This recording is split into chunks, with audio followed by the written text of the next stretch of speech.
Assalamualaikum warahmatullahi wabarakatuh. Yang terhormat Ibu dosen, pengampu mata kuliah Psikologi Pendidikan, serta teman-teman mahasiswa yang saya banggakan. Perkenalkan, nama saya Nafisatun Nadia dari kelas PA 4A Program Studi Pendidikan Agama Islam. Pada kesempatan ini saya akan menjelaskan materi tentang teori belajar dan perbedaan individu dalam bentuk media pembelajaran interaktif melalui PowerPoint interaktif. Adapun topik yang saya akan bahas berkaitan dengan teori belajar dan perbedaan individu di bidang psikologi pendidikan. Demikian pembukaan dari saya. Semoga presentasi ini dapat memberi manfaat dan menambah wawasan bagi kita semua. Kita lanjut ke materi yang pertama tentang pengertian teori belajar. Teori belajar adalah konsep atau kerangka berpikir menjelaskan bagaimana seseorang memperoleh pengetahuan, sikap, keterampilan melalui pengalaman, interaksi, dan proses berpikir.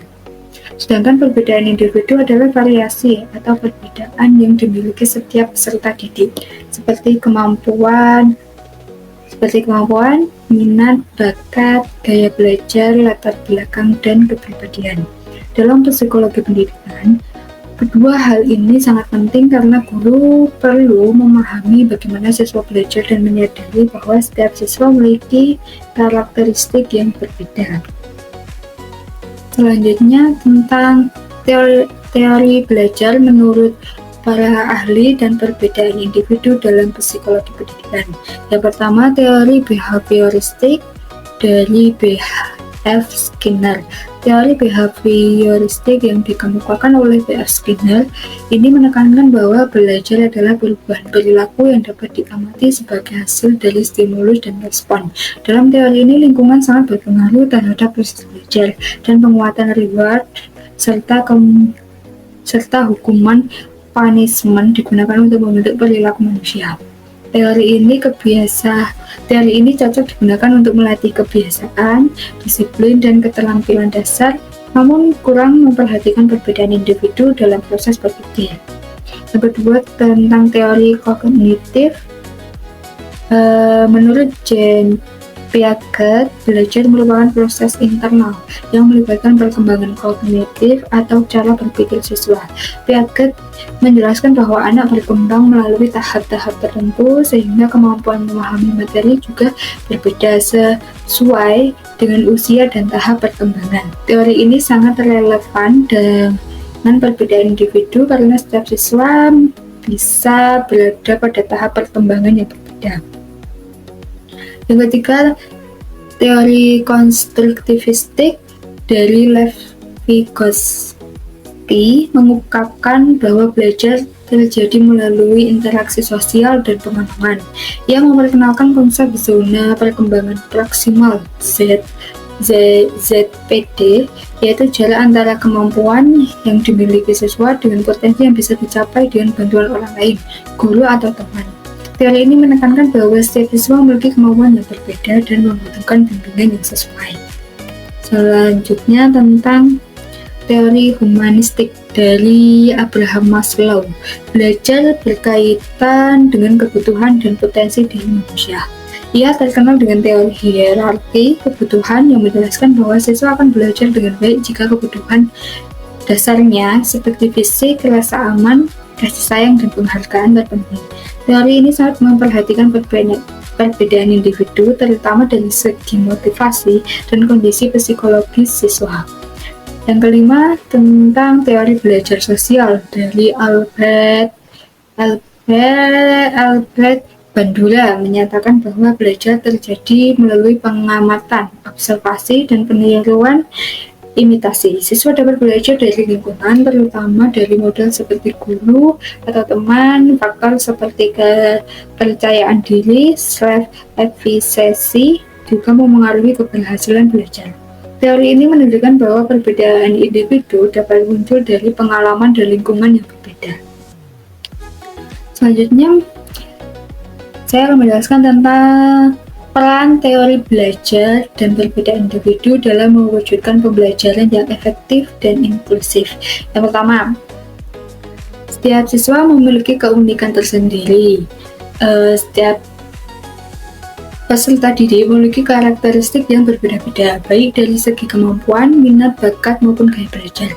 Tidak ada dua siswa yang benar-benar sama, sehingga cara mereka memahami materi pelajaran juga berbeda. Ada siswa yang cepat menangkap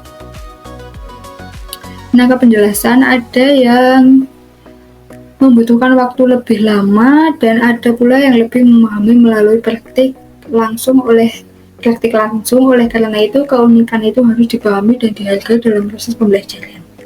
Yang kedua, teori belajar membantu proses pembelajaran. Teori belajar menjadi dasar penting bagi guru dalam melaksanakan pembelajaran yang efektif.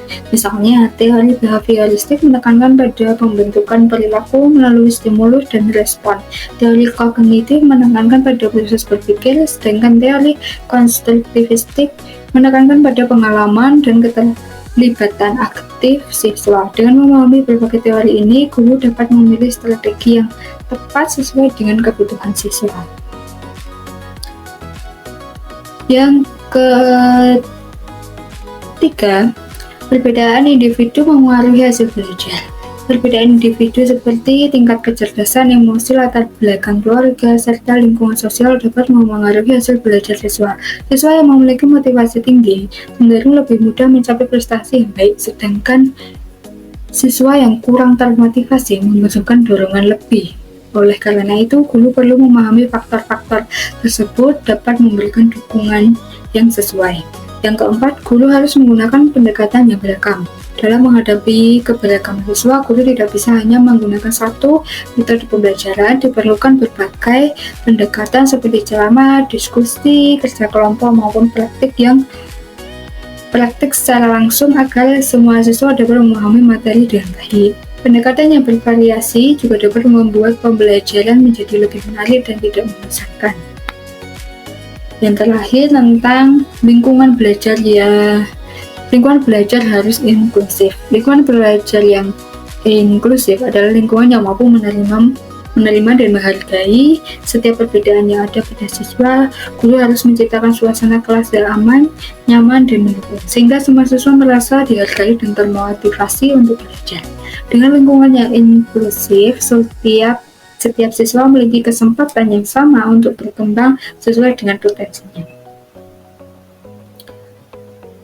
Selanjutnya saya akan menjelaskan tentang beberapa contoh penerapan teori belajar dalam menghadapi perbedaan individu siswa di kelas.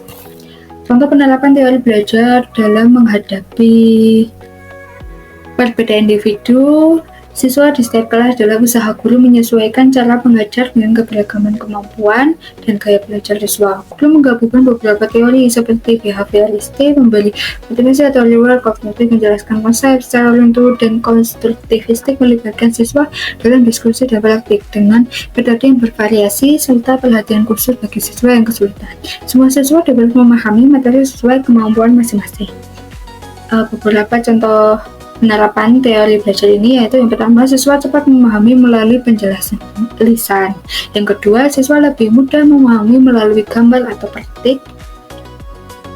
Yang ketiga, siswa yang membutuhkan waktu lebih lama memahami materi. Yang keempat, guru menggunakan berbagai metode pembelajaran. Yang kelima, guru memberikan perhatian khusus kepada siswa yang kesulitan dalam belajar di dalam kelas. Sekian materi yang saya sampaikan. Semoga materi ini dapat bisa bermanfaat, dan saya akan menyampaikan kesimpulannya. Teori belajar dan perbedaan individu merupakan dua aspek yang saling berkaitan dan tidak dapat dipisahkan dalam kajian psikologi pendidikan. Pemahaman terhadap teori belajar memberikan dasar bagi guru untuk lebih sistematik dan efektif, karena guru dapat memilih strategi, metode, dan media yang sesuai dengan tujuan pembelajaran. Sementara itu, pemahaman terhadap perbedaan individu membantu guru dalam mengenali karakteristik setiap siswa, baik dari segi kemampuan, minat, motivasi, gaya belajar, maupun latar belakang sosial dan budaya para siswa. Dengan memahami kedua hal tersebut secara seimbang, guru tidak hanya berfokus pada penyampaian materi, tetapi juga mampu menyesuaikan pendekatan pembelajaran agar lebih fleksibel dan responsif terhadap kebutuhan siswa. Hal ini akan menciptakan suasana belajar yang lebih inklusif, adil, dan menyenangkan, sehingga setiap siswa merasa dihargai dan memiliki kesempatan yang sama untuk berkembang. Pada akhirnya, penerapan teori belajar yang tepat serta perhatian terhadap perbedaan individu akan mendukung tercapainya tujuan pendidikan secara optimal, yaitu mengembangkan potensi peserta didik secara maksimal baik dalam aspek kognitif, afektif, maupun psikomotorik.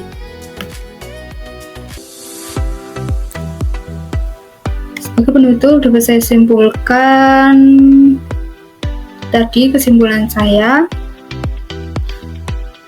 menyadari bahwa dalam penyampaian materi ini masih terdapat kekurangan, oleh karena itu saya mengharapkan saran dan masukan yang membangun dari saya maupun teman-teman sekalian. Demikian presentasi saya yang dapat saya sampaikan. Semoga materi ini bermanfaat dan dapat menambah wawasan kita bersama.